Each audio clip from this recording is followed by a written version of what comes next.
तो 10 शब्द कम लिखना पड़ेगा, यानी कि 2 लाइन, लगभग 2 लाइन आपके कम हो जाएंगे। तो 40 शब्द में भूमिका लिख लीजिए या 50 शब्द में भूमिका लिख लीजिए। टाइम है, आप जहाँ कहाँ, ये डिपेंड, ये क्या कहते हैं, डिपेंड करता है कि आप कहाँ लिख रहे हैं। एग्जाम हॉल में है तो ये 30 से 35 शब्द या 40 शब्द, 30 से 40 शब्दों के बीच में लिख लीजिए। ये जो है कि आप जब वहां पे लिख रहे हैं तो ये 350 मत लिखिए, है ना, ये 300 शब्द में लिख लीजिए। ठीक है, यहाँ पे है कि 75 शब्द आपने लिखा है तो इसको 75 की जगह जो है 60 शब्द कर लीजिए, है ना, ये 60 शब्द कर लीजिए। ठीक है, तो कितने हो गए, 360, 30 जो है कि कंक्लूजन में लिख लीजिए और 40 वहां लिख लीजिए। 400 शब्द के आसपास हो गया, 400-450 शब्द हो गए, नहीं हो गए? मेरी बात समझ में आई, नहीं आई?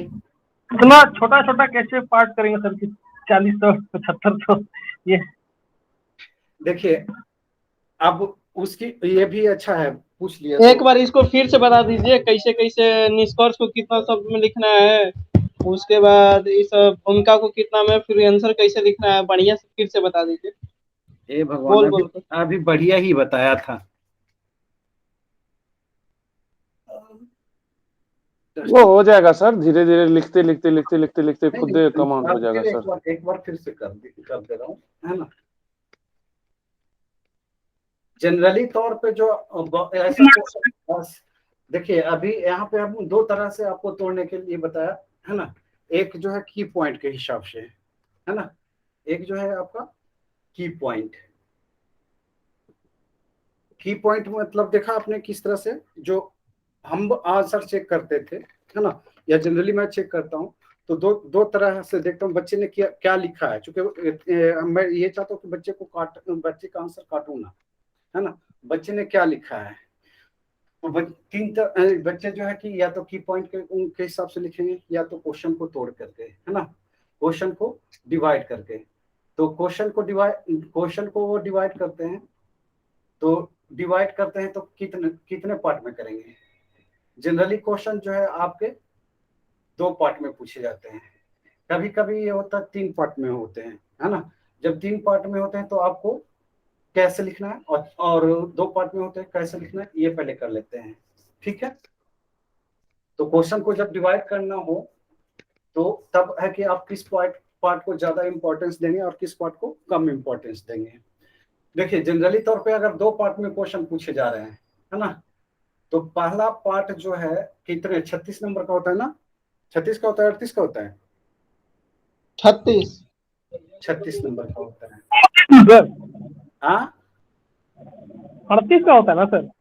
38 का होता है, देख लीजिए। 38 का होता है, 38, देखिए वो एक 38 बोल रहे हैं, 36 बोल रहे हैं। 38 होता है ना, हाँ सर 38 का होता है सर। चलिए,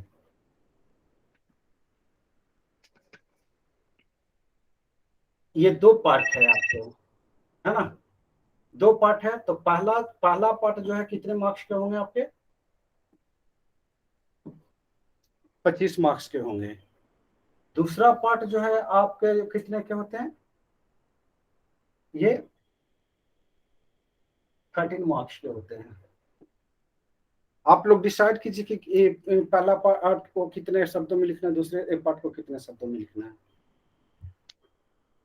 मार्क्स आपके सामने है और इस मार्क्स के हिसाब से शब्द को काउंट कर लीजिए कितना होना चाहिए। मेजर पार्ट कौन है, हमेशा मेजर पार्ट पहला पार्ट होता है। ओके, हमेशा मेजर पार्ट जो होता है पहला पार्ट होता है। सेकंड वाला पार्ट जो है हमेशा कम में लिखे जाते हैं, बड़े वाला पार्ट जो है पहला भाग जो है बड़ा में लिखा जाता है। कभी कभी होता क्या है कि आपको डिफिनेशन पूछ देता है कि प्रस्तावना को परिभाषित करते हुए उसके उच्च आदर्शों का वर्णन करें, अगर ऐसा सवाल होता है ना, तब जो है ये वो आपको पूछ रहा है क्या, केवल प्रस्तावना पूछ रहा है, तो ये प्रस्तावना है तो बहुत होगा 10 नंबर में देगा, है ना। अब उच्च आदर्श जो उल्टा हो जाएगा, है ना, उच्च आदर्श जो है आपका यहाँ पे कितने हो जाएंगे, 28 नंबर के, इसमें सारे आ जाएंगे, सारे पॉइंट आ जाएंगे। अगर अगर ऐसा होता तो परिभाषा जहां पूछा है ना, केवल परिभाषा पूछा तो थोड़ा सा हमें बताना होगा, है ना, इसके बारे में थोड़ा सा बताना होगा, बाकी ये मेन क्वेश्चन है। ओके, लेकिन जो आपके अभी क्वेश्चन पूछे गए हैं, है ना, अच्छा अभी अभी जो है कि आपका क्वेश्चन क्या था, फिर से एक बार पढ़िए, एक बार फिर से पढ़िए, एक बार फिर से पढ़ दीजिए,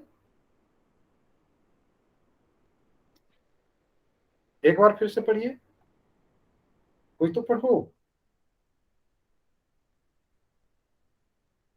एक बार पढ़ो ना।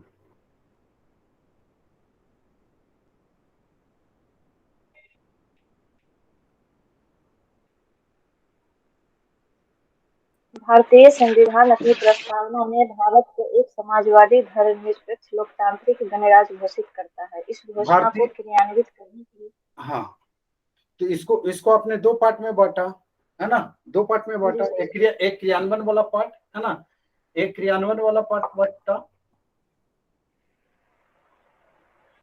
एक क्रियान्वयन वाला पार्ट बांटा, और दूसरा जो है मूल मूल पार्ट, जो मेन पार्ट था, मेन पार्ट था। अब इसको इसको 25 नंबर को में मैंने डिवाइड किया, इसको 13 नंबर में डिवाइड किया, इसको बोला कि आप जो है 450 350, है ना, और इसको जो है आप 75 शब्दों में सीमित कीजिए, ठीक है। बाकी भूमिका और कंक्लूजन जो है, भूमिका जो है भूमिका आप 40 शब्दों में, 40 से 50 शब्दों, ये 50 शब्द रख लेते हैं, 40 से रख लेते हैं, है ना, 40 शब्द रख लेते हैं, और निष्कर्ष जो है आपको 30 शब्द रख लेते हैं। देखिए आपका आप जो है ना, ये जो जीएस में जब लिख रहे हैं तो आपका निष्कर्ष जो है कि इससे बड़ा नहीं लिख सकते, भूमिका जो है 40 शब्द से ज्यादा नहीं लिख सकते। जैसे ही आप ऑप्शनल में आते हैं तब आपके आंसर्स का लिखने का क्राइटेरिया चेंज हो जाता है, और भूमिका जो है कि 50 से 75 शब्दों में चला जाएगा, और निष्कर्ष जो है 30 से 50 शब्दों में चला जाएगा, ठीक है। बाकी सर, इस तरह के क्वेश्चन में निष्कर्ष अगर नहीं लिखते हैं तो भी चल सकता है ना, क्योंकि इसमें तो सिर्फ उपबंध पूछ रहा है, तो क्या बता दो। क्या चल सकता है, कैसे चल जाएगा, बताइए क्या करना चाह रही हैं। अगर निष्कर्ष नहीं लिखे तो क्यों, निष्कर्ष निष्कर्ष लिखने का मतलब क्या होता है, जो हम लिखे हैं उसका एक जिस्ट, उसका पूरा हो कंक्लूजन गया क्या है, निकला। आपने क्वेश्चन को पूरा कर दिया है, पूरा करके हाँ, आप कंक्लूजन दे दिया। अगर अब चलो ठीक है, निष्कर्ष नहीं लिखना है आपको, ठीक, निष्कर्ष नहीं लिखना है। निष्कर्ष में क्या कहते हैं, निष्कर्ष में क्या लिखते हैं, निष्कर्ष में क्या लिखते हैं। सर इस क्वेश्चन का हम निष्कर्ष लिखे हैं, उसमें कुछ हमको डाउट है, एक बार आप देख के थोड़ा बता दें। नहीं, मैं बोल रहा हूँ कि निष्कर्ष में क्या लिखते हैं आप। कर्ज में जो कि जितना आंसर लिखे हैं उसी का अनुसार लास्ट में जो कि बताया जाएगा कि ये किया गया, कंक्लूजन कंक्लूजन अपना व्यूज लिखते हैं, व्यूज लिखते हैं कि अपना लास्ट व्यूज में लिखते कोई हैं भी ना। पढ़े कि इसका मतलब पॉइंट से यही नोटेट किया गया है। हाँ, उसका मतलब क्या आप कहना क्या चाह रहे हो वो यहाँ पर आ जाता है, वही होता है ना, मतलब ये आपने जितनी बातें कहा है ना, उन बातों को अगर मुझे समझना हो तो कहाँ हम समझेंगे। लास्ट निष्कर्ष अगर पढ़ने के भी मन नहीं है तो क्वेश्चन का लास्ट निष्कर्ष पढ़ने के उसके अनुसार ही पता चल जाए कि आंसर कैसा लिखा हुआ है। दो चीजें जो है आपके मेन, जो दो चीजें जो है ना, आपका आंसर्स बनाता है ना, एक भूमिका और दूसरा निष्कर्ष, ठीक है। भूमिका देख करके हम ये पता कर लेते हैं कि आपने यहाँ पे ये जो मेन बॉडी है इसमें इसको कैसे कैसे लिखे हैं आप। ये जो है कि भूमिका जस्ट लाइक क्या होता है, आपका इंडेक्स होता है। जैसे होता है ना कि किसी व्यक्ति को देखना रहता है तो क्या करते हैं, लड़की देखने जाते हैं, लड़का देखने जाते हैं तो क्या देखते हैं, चेहरा, नहीं, उसी से अनुमान लगाते हैं। चेहरा और हाइट सर। हाइट तो बाद में देखते हैं ना, हाइट से तो लोग समझौता भी कर लेता है। सबसे पहले चेहरा अच्छा है ना, तो लोग आगे सोचता है, तो ये यही तो वो है, भूमिका है, आपका बैकग्राउंड है, बैकग्राउंड देख करके ये अनुमान लगाया जा सकता है कि आप अपने आंसर्स में कौन कौन से पॉइंट मेंशन कर रहे हैं और कौन कौन से पॉइंट मेंशन नहीं कर रहे हैं। स्टार्टिंग का क्वेश्चन का जो आंसर था बड़े मजेदार थे सभी बच्चे के, है ना। अभी भी मजेदार ही आएंगे, है ना। 10 दिन जो है कि आप सबके आंसर मजेदार आने वाले हैं, है ना। जिसको आपके सामने पढ़ करके नहीं हंस सकते, बाद में जरूर मुस्कुरा सकते हैं। अच्छा, बच्चे ने ऐसे लिखा है ना। तो भूमिका जो है कि ये परफेक्ट होने में और ये परफेक्ट होने में, है ना। जब पहले ये परफेक्ट होगा आपका, है ना, उसके बाद ये परफेक्ट होगा, ये सबसे लास्ट में परफेक्ट होता है निष्कर्ष। इसको चाह कर करके भी है कि आप शुरू में नहीं सुधार सकते हैं।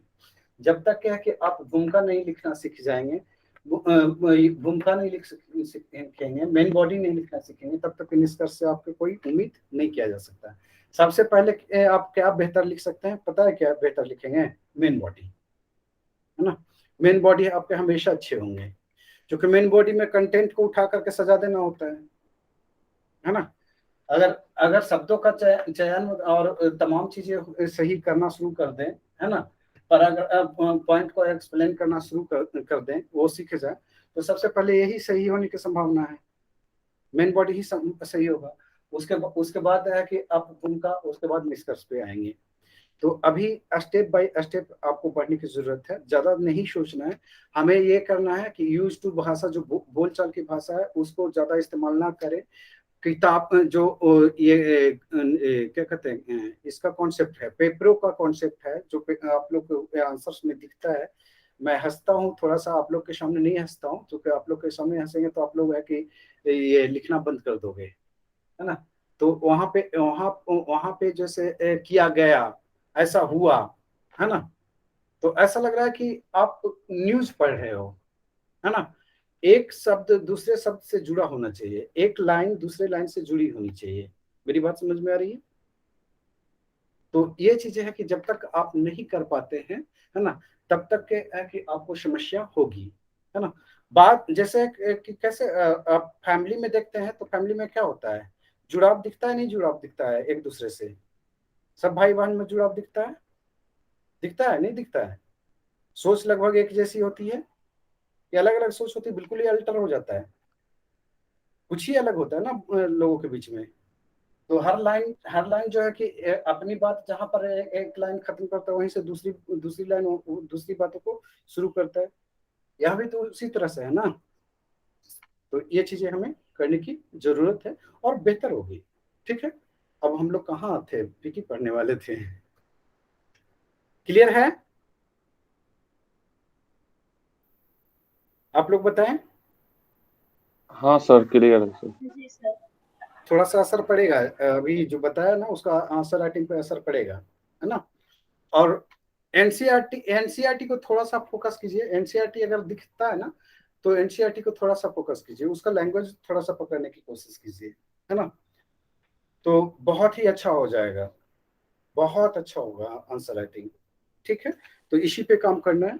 क्योंकि देखिए मैक्सिमम बच्चे ये सोचते हैं कि ये सब सारे काम वहां पे कर लेंगे। संभव लग रहा है आपको कि पीटी के बाद किया जा सकता है? ये लग रहा है संभव, नीरज? नहीं सर, कैसे बताए सर, अभी पता ही नहीं चल रहा कुछ। लेकिन फिर भी है कि सर लेट हैं बहुत, मेंस पढ़ने के लिए बहुत लेट हैं सर। हाँ, थोड़ी लेट हो गई है, कम से कम आप 20 दिन 25 दिन लेट हैं। जो पिछले बार स्टार्ट किया था वो है कि 1 तारीख से स्टार्ट किया था मेंस का, है ना। अभी तक बच्चे थोड़ा उनको क्वेश्चन का हवा लगना शुरू हो गया था। चलिए कोई नहीं, धीरे धीरे हो जाएगा और बेहतर होगा। ज्यादा से ज्यादा कोशिश हमें करना है कि ये चीजों को कि बेहतर ढंग से करनी है ना। और दिक्कत होती है तो फिर है ही है, सुधारने के लिए बैठे हैं। ठीक है, जितना जो भी डिस्कशन करना है, जो भी चीजें बातें करनी है, सीधे सीधे क्वेश्चन पे बातें कीजिए।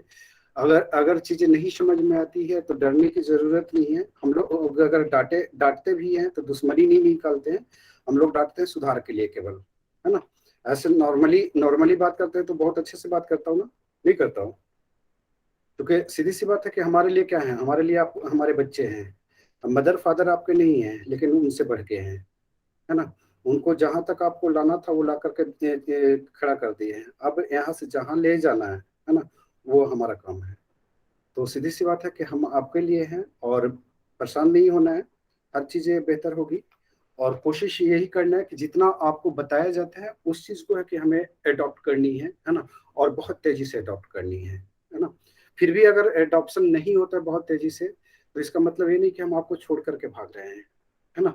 हम चीज़ें करने की कोशिश करेंगे, लगातार कोशिश करेंगे। आंसर राइटिंग की जो है एक प्रक्रिया है ना। कोई एक दिन का नहीं है, 1 मिनट का नहीं है, 4 दिन का नहीं है, 10 दिन में नहीं है ना। एक प्रक्रिया है, सतत प्रक्रिया है, जो लगातार आपकी क्या होती है, सुधार होती है ना। सीधी सी बात है कि पहला आंसर जो लिखा है और अब दूसरा आंसर जो लिखे हो या तीसरा आंसर जब लिखोगे, तो पहला आंसर और तीसरा आंसर में अंतर हो जाएगा। ऐसा लग रहा है? पहला आंसर पढ़ा, दूसरा आंसर लिखा, तो दोनों में अंतर है? नहीं है? तो ये जो है कि लगातार जो है कि आप सुधार होते जाएगा आप में। बोल तो रहा हूँ कि एक ऐसे बच्चे को उठाया था जो है कि वो कुछ लिखना नहीं जान रहा हो, एसएम कॉलेज से, जो है कि बिल्कुल वो सीधे सीधे बोलती थी लड़की की, सर हमने कुछ नहीं पढ़ा, 5 क्वेश्चन पढ़ा है, उसी को छाप के आया है। उसमें भी हम कह के कैसे छाप के आया? तो सर कुंजिका से देख करके लिखा है। तो ये हाल थी। एसडीएम है अभी। तो मेंस जो है सतत प्रक्रिया है, कोई एक दिन की चीजें नहीं है, कोई 2 महीने की चीजें नहीं है, वो लगातार चलते रहती है और ये चलते रहेगा। ठीक है, हम लोग कहाँ पे थे? सर वो 16 तारीख वाला क्लास के लिए बोल रहे थे सर, वो आया नहीं रिकॉर्डिंग पे। होगा, हो सकता है रिकॉर्डिंग नहीं हुई होगी। मूल कर्तव्य बताना था। अच्छा, करें कि रिकॉर्डिंग तो जनरली सब देखते हैं, मैं खुद रिकॉर्ड कर रहा हूँ। रिकॉर्ड उपस्थित है क्या? 16 तारीख का दिया क्या था? क्या रिकॉर्डिंग नहीं सर, ग्रुप में नहीं। म्यूट कर लीजिए। शायद देखता हूँ, अगर होगा तो है कि मैं फिर से रीसेंड कर दूंगा, है ना। जनरली तौर पे मैं खुद रिकॉर्ड कर रहा हूँ ना, 10 तारीख से मैं खुद रिकॉर्डिंग कर रहा हूँ, तो इसमें है कि संभावना नहीं बनती है कि कोई छूटे। और फिर भी अगर माइंड से निकल गया होगा तो अलग बात है ना। तो हम लोग मूल कर्तव्य की बात कर रहे थे, है ना। तो मूल कर्तव्य क्या है? क्या है मूल कर्तव्य, बताइए। मूल कर्तव्य के बारे में बताइए, क्यों मूल कर्तव्य दिया गया है आपको? संविधान में जो है सरकार को ड्यूटी दी गई, है ना। आपको अधिकार प्रदान किया गया, है ना। तो सरकार को जो ड्यूटी है, देखा आपने आर्टिकल 36 से लेकर के 50 तक के, और सरकार के क्या क्या ड्यूटी है वो सरकार को करना था, है ना। उसमें ये भी नहीं कहा गया कि आप न्यायालय में जाइए या फिर है कि कोई आपके खिलाफ न्यायालय में जाएगा। वो खुद से रिस्पॉन्सिबिलिटी उठाने की बात की गई, किसके द्वारा? डीपीएसपी के द्वारा। यहाँ पे है कि कंपेल किया गया किसके द्वारा? न्यायालय के द्वारा, है ना। नकारात्मक राज के विरुद्ध दिया गया आपको अधिकार है कि अगर राज चाहे भी तो कटौती नहीं कर सकता है ना। और उसका प्रहरी किसको बना दिया गया? आपने न्यायालय को देखा कि प्रहरी है, मौलिक कर्तव्य मौलिक अधिकार का जो प्रहरी कौन है? आपका न्यायालय। अगर अगर अगर है कि आपके मूल अधिकार का अगर हनन होता है ना, तो आपको क्या राइट दिया गया है कि सीधे सीधे कहाँ जाइए? सुप्रीम कोर्ट जा सकते हैं। अन्य जगह पे, अन्य न्यायालयों में तो आप जा ही सकते हैं, नहीं तो आपका इच्छा पर डिपेंड करता है कि आप कहाँ जाते हैं, है ना। आप सीधे सीधे है कि सुप्रीम कोर्ट जाइए। और ऐसा कोई मामला नहीं है, कोई प्रोविजन नहीं है किसी भी चीज के लिए कि आप सीधे सुप्रीम कोर्ट पहुंच जाइए, है ना। सीधे सुप्रीम कोर्ट पहुंचिएगा तो है कि सुप्रीम कोर्ट बोलेगा कि बेटा ऐसा है, हाई कोर्ट जाओ, निचली न्यायालय में जाओ। लेकिन मूल अधिकार एक ऐसा फंडामेंटल राइट है, ऐसा राइट है ना, जिसमें जो है कि आपको सुप्रीम कोर्ट भी बोलेगा कि क्या प्रॉब्लम है ना। वो सीधे सीधे सुनवाई करेगा आपका। अब जो है कि ये तमाम चीजें तो ठीक है, संविधान ने प्रदान कर दिया। अब संविधान जो है कि आपके लिए क्या प्रोविजन करती है? मूल कर्तव्य का। तो मूल कर्तव्य का प्रोविजन करती है। तो मूल कर्तव्य कितने हैं? टोटल 11 है। और मूल कर्तव्य जो है कि किसके सिफारिश पे लाई गई है? सरदार स्वर्ण सिंह समिति की स्वर्ण सिफारिश। समिति 1976 पूछा हुआ है विपेश में ये पूछा हुआ है। मूल कर्तव्य जो है कि ये क्या कहते हैं, किस इसमें सेक्शन में जोड़ा गया, तो इक्यावन का, हाँ 51 के क में, 51 क में जोड़ा गया, भाग 4 के क, भाग 4 के क में, अनुच्छेद 51 के क में के तहत जोड़ा गया। अब इसमें जो है कि संविधान में जो है कि कुल कितने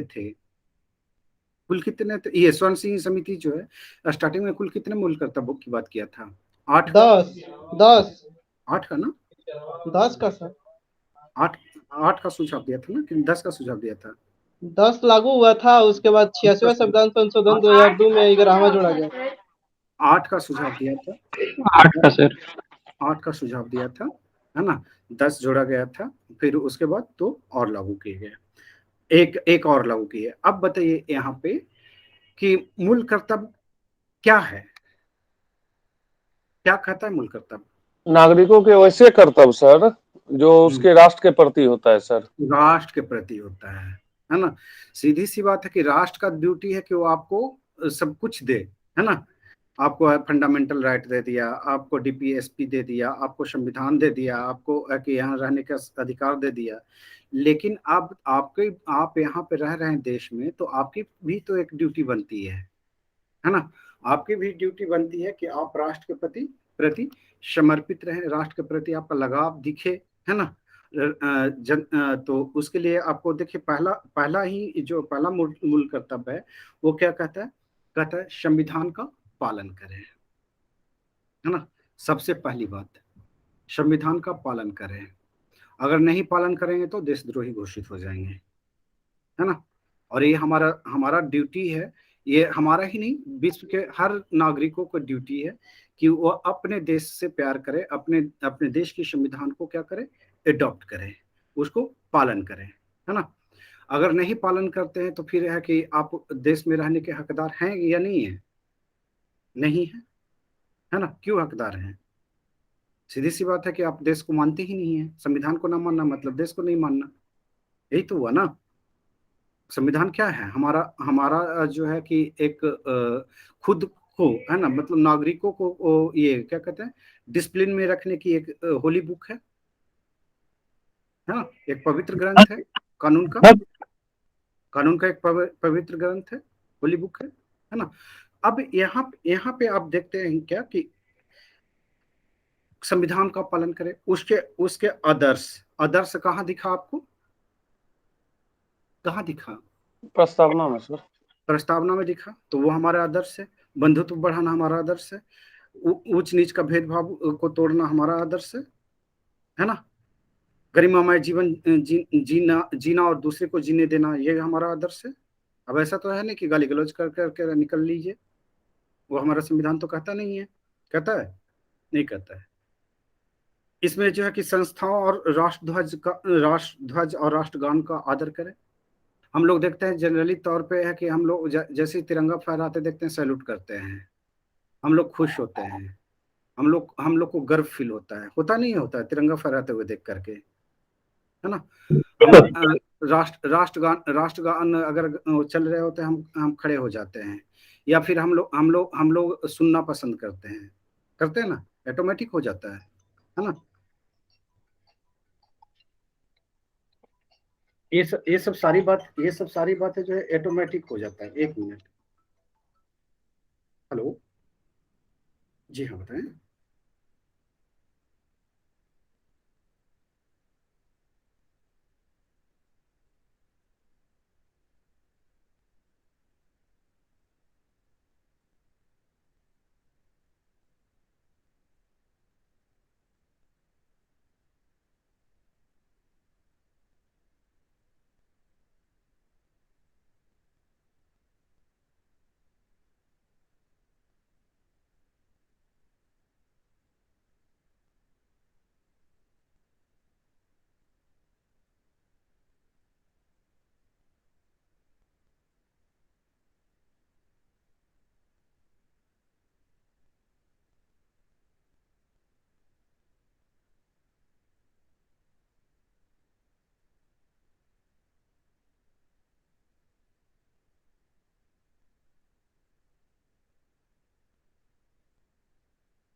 हाँ, तो हम बात कर रहे थे, पहला जो हमारा ड्यूटी ये है कि हमें संविधान को क्या करना है, मानना है ना, संविधान का आदर करना है। हमें उसके आदर्शों, उसकी संस्थाओं, राष्ट्रध्वज और क्या कहते हैं जो राष्ट्रगान है ना, इन सभी का जो है सम्मान करना है ना।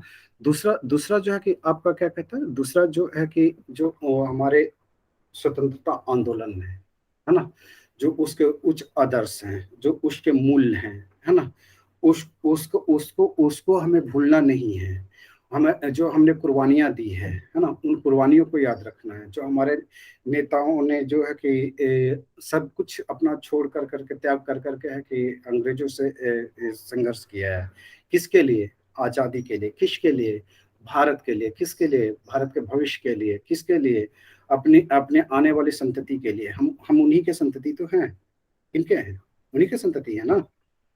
अगर आज हम स्वतंत्र भारत में सांसें ले रहे हैं, अगर गवर्नमेंट है कि आपके आपके लिए पॉलिसियां बना रही है, आप गवर्नमेंट के ये पॉलिसियों में फोकस है ना, आपको जॉब प्रोवाइड करवा रही है, सारी चीजें दे रही है, तो किसके लिए, कैसे दे रही है?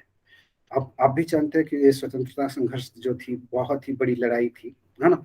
तो उन उन आदर्शों को, जो स्वतंत्रता के जो मूल्य मूल्य है ना, किस मूल्य पे हमें स्वतंत्रता मिली है, तो उसे जो है कि अपने जो है सम्मान करना है, हृदय में रखना है, उन्हें भूलना नहीं है ना। यही बात करते हैं। तभी हम लोग 15 अगस्त को ये चीजें करते हैं ना, करते नहीं करते हैं? 15 अगस्त को हमेशा करते हैं, 26 जनवरी को हमेशा करते हैं, है ना। आगे चलते हैं। तीसरा जो है कि आपका ये कहता है कि प्रभुता, एकता, अखंडता की रक्षा करे और उसको अक्षुण्ण बनाए रखे। ये जो है कि आपको वहां भी दिखता है। कहाँ दिखता है? प्रस्तावना में दिखता है ना। तो ये भी चीजें हमें बेहतर करेगा। ठीक है, वो चीजें हमें करना है। एक बेहतर नागरिक तो इसी से बन पाएंगे ना। भारत की एकता अगर नहीं रहे, अलग अलग बातें करे, तो क्या होगा? एकता भंग होगी और हमारा देश खंड खंड हो जाएगा, है ना। तो हम लोग देखिए, इतना विशाल भारत है ना, और 135 करोड़ 136 करोड़ जनसंख्या है। 76 साल हो गए आजादी के। आज भी आज भी जो है कि नॉर्थ से साउथ और ये क्या कहते हैं, ईस्ट से वेस्ट, है ना, सभी जगह एकता यूनिटी दिखती है। भले ही कितना मतभेद हो, देखते हैं नेताओं में मुद्दे पे मतभेद होता है, मनभेद नहीं होता कभी भी। कांग्रेस में देखेंगे आप, सोनिया गांधी को, राहुल गांधी को, तो पर्सनली जो है कि प्रधानमंत्री से जब मिलते हैं तो ये लोग हंसते हंसते हुए मिलते हैं और एक साथ डिनर करते हैं। लेकिन मुद्दे को लेकर के मतभेद होता है तो ऐसा लगता है कि कितना भयंकर मतभेद है, अब एक दूसरे को मार डालेंगे। लेकिन चीजें ये किसके लिए होता है? देखिए, सीधी सी बात है कि सबके तरीके अलग अलग होते हैं।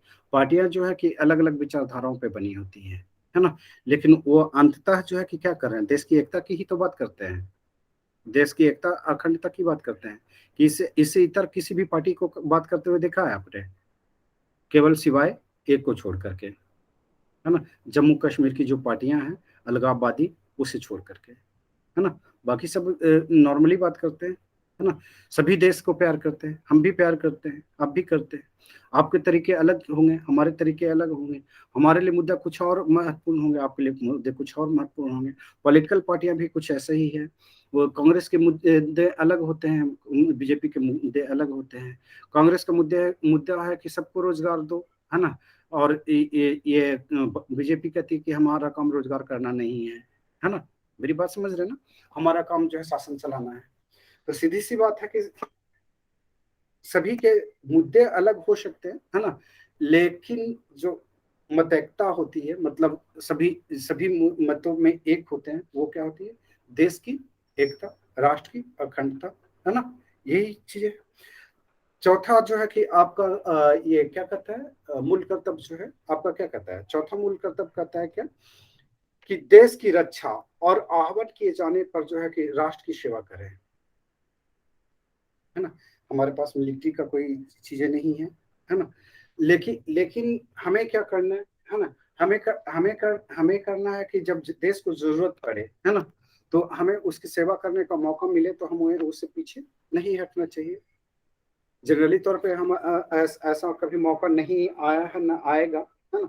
लेकिन जब जैसे जैसे देखिए कहीं आग लग जाती है, कहीं बाढ़ आ जाती है, तो हम लोग खुद से जाकर के सेवा करते हैं, नहीं करते हैं, नहीं करते। बिहार में उत्तरी बिहार को देखते हैं, तो हर साल क्या होता है, वहां पे बाढ़ आते हैं। तो हर साल टीमें जो है की जाती है, एनजीओ संस्थाएं जाती है, कुछ पर्सनल लोग होते हैं तो पर्सनल लोग भी जाते हैं, है ना, वहाँ हेल्प करने के लिए। जाते हैं कि नहीं जाते हैं? जरूरत पड़ता है तो सभी लोग देश के लिए निकलने के लिए तैयार होता है, नहीं? चलिए, कुछ समाज से भी लोग होते हैं, तो वो ऐसे ही सालों भर लगे रहते हैं, नहीं। फिर उसके बाद जो है कि आपका पांचवा कर्तव्य दिया गया है। पांचवा कर्तव्य दिया गया है कि जो समरसता और भ्रातृत्व की भावना को जो है वो विकास करने वाला, धर्म भाषा और वर्ग के आधार पर भेदभाव ना करना, है ना। और ऐसी प्रथाओं का जो है कि प्रथाओं को जो है परित्याग करे जो स्त्री समान के विरुद्ध है ना। जैसे घूंघट प्रथा, है ना, दहेज प्रथा, है ना। इसका विरोध करने के लिए, लेकिन हमारे बच्चे क्या करते हैं, अभी है कि सुशील का सिलेक्शन हो जाए, 1 करोड़ फाइनल हो जाएगा। क्या सुशील? नहीं सर, हम पैसा नहीं लेते हैं।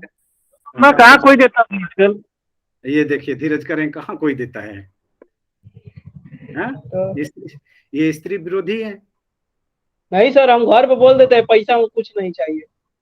हाँ, तो हम भी बोलते सर कि नहीं चाहिए, बाकी आप लोग देख लीजिए।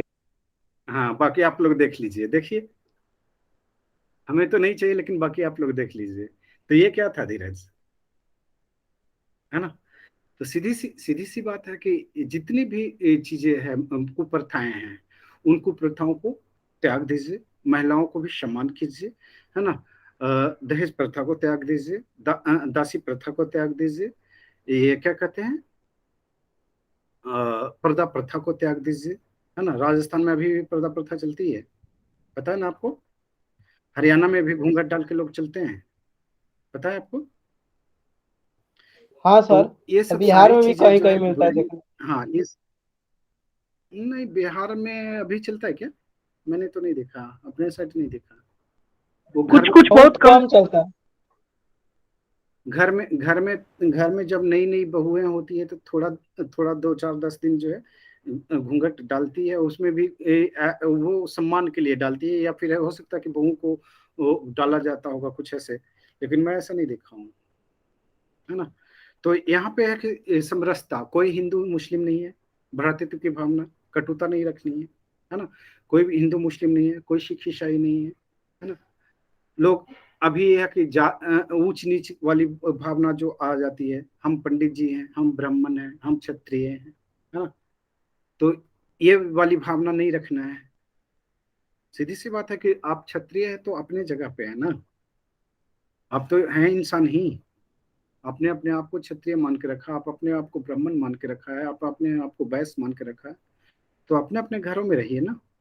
बाकी बाहर निकलते तो कास्ट सिस्टम की जरूरत ही नहीं है, कि है वर्ग भेद की जरूरत नहीं है। तो ये जो है कि हमारा क्या है, ड्यूटी है ना। ये हमारा जो है आपका फंडामेंटल ड्यूटी है, ठीक है। कि जाति पाति धर्म धर्म का भेदभाव से जो है हमें समाज को मुक्त रखना है। लेकिन ऐसा जनरली नहीं होता है। यहाँ तो देखते हैं कि बैस में कहता है कि तुम फलना जाति को, तुम गुप्ता जी हो, हम यादव जी है, तो तुम वर्मा जी हो, हम शर्मा जी हैं, है ना।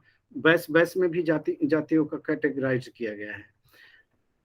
यहाँ पे है कि ब्राह्मण में कैटेगराइज किया गया है ना। क्षत्रियों में कैटेगराइज किए गए हैं। वो उसमें क्षत्रियों में भी है कि एक ही जाति के एक ही वर्ग के अलग अलग जातियों में विभाजित है, और उसमें न तो शादी ब्याह करेंगे न तो कुछ करेंगे।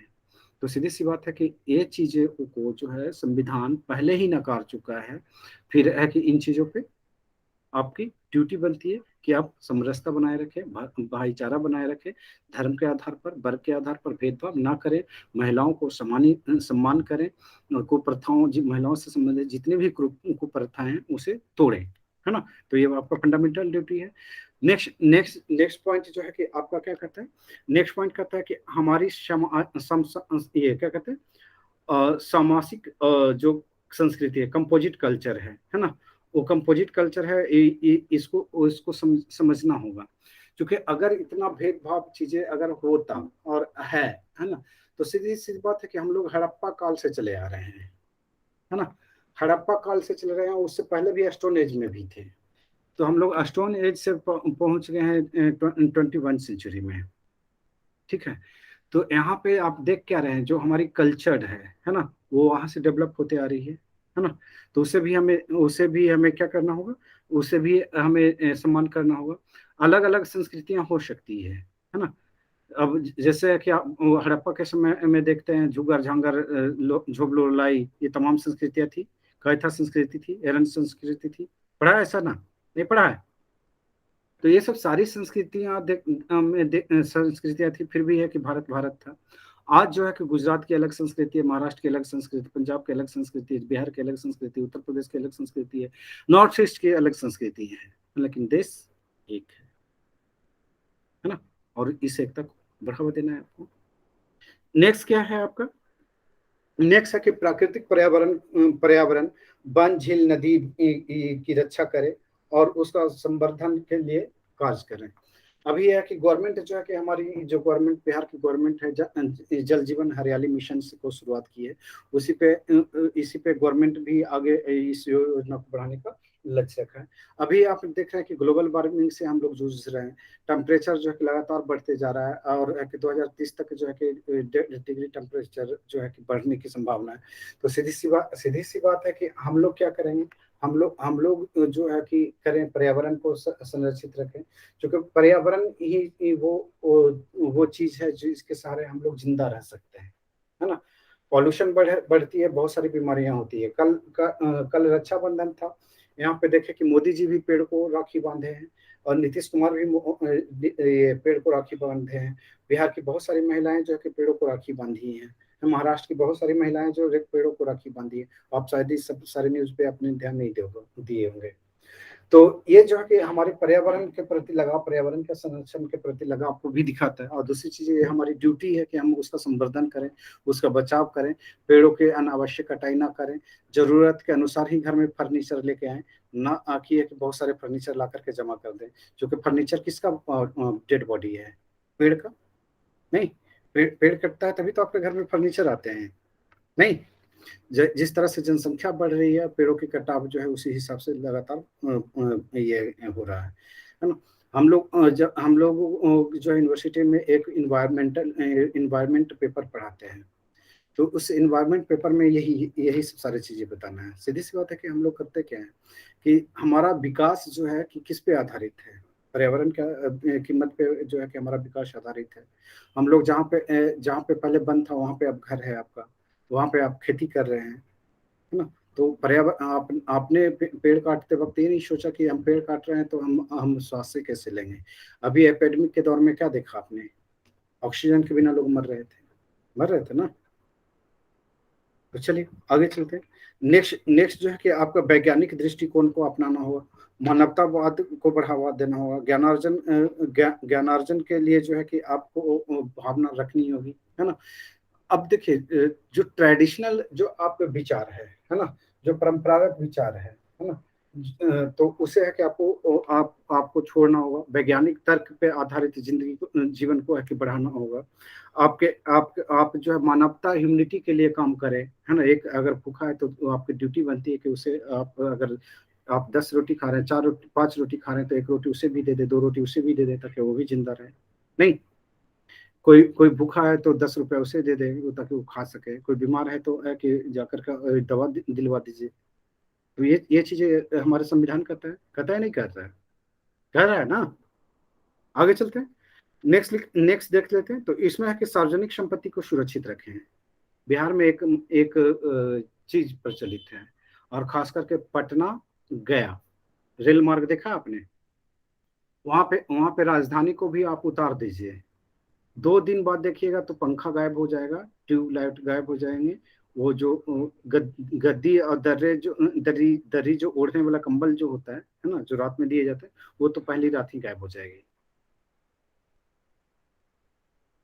सार्वजनिक संपत्ति को जो है कि करते क्या है, लोग सोचते हैं कि अच्छा ये यहाँ नहीं होना चाहिए, हमारे घर में होना चाहिए, सब उठा उठा कर अपने घरों में लेके चले जाते हैं, नुकसान कर देते हैं, तोड़ फोड़ मचा देते हैं। खास तौर पे जब हड़तालें करते हैं, जब धरना प्रदर्शन करते हैं, तो सबसे ज्यादा उपद्रव यहीं पे होता है ना, और सबसे ज्यादा नुकसान सार्वजनिक संपत्तियों का ही होता है। तो वह आपकी ड्यूटी है कि आप उसका रक्षा करें, है ना। सीधी सी बात है कि आप किसी भी तरह की गतिविधियों में भाग नहीं लेते हैं, है ना, तोड़ फोड़ नहीं करते, तो सीधी सी बात आप एक तरह से सुरक्षा ही कर रहे हैं, है ना। आगे चलते हैं। इसमें इसमें जो है कि आपको देखना होगा कि जो है व्यक्तिगत और सामूहिक, है ना, गतिविधि में जो है कि इसको बढ़ाने का प्रयास करना होगा। अब जैसे होता कि दिल्ली में क्या है कि ऊपर वाले बिल्डिंग में आप रह रहे हैं, नीचे वाले को आप पहचान नहीं रहे हैं, है ना, बगल वाले पड़ोसी को नहीं पहचान रहे हैं। यहाँ मैं ही हूँ, तो है कि मेरा जो है कि एक मकान मालिक से लेना देना, और एक सामने में होटल है, तो उससे हमारी अच्छी बनती है। बाकी किसी से आज तक बात ही नहीं हुई। एक एक बगल में है, तो वो है कि हमें देख कर करके है कि बातें करना शुरू की है कि सर आपसे बात करना अच्छा लगता है, हमको मुझे भी अच्छा लगता है।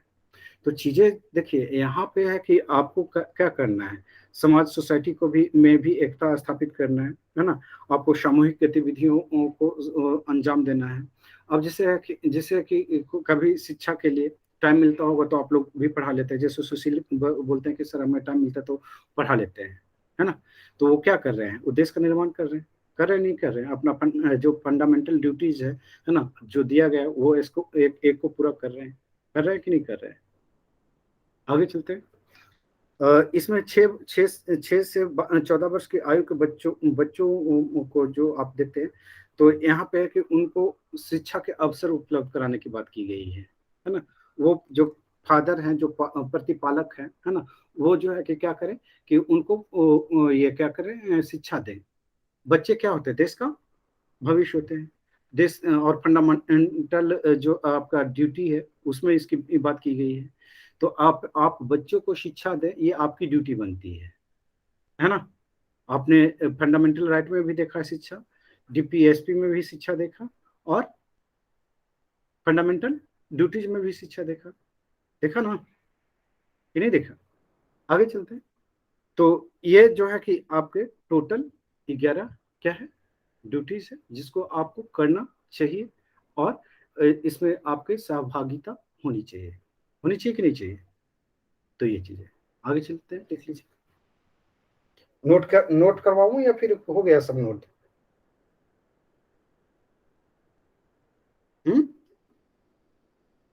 बुक में तो है ही सर, इसको नोट कर लेंगे और क्या। हाँ, तो इसको केवल नोट कर लेना, इसमें कुछ है नहीं, ठीक है।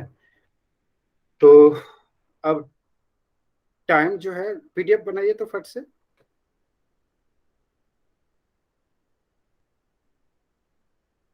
नीरज, हाँ सर बनाते हैं। पीडीएफ बना लीजिए, और ये 54 क्वेश्चन है, 55 क्वेश्चन, तो इसको है कि ले लेते हैं फट से टेस्ट। 62 क्वेश्चन है। हाँ, जो भी क्वेश्चन है बना लीजिए।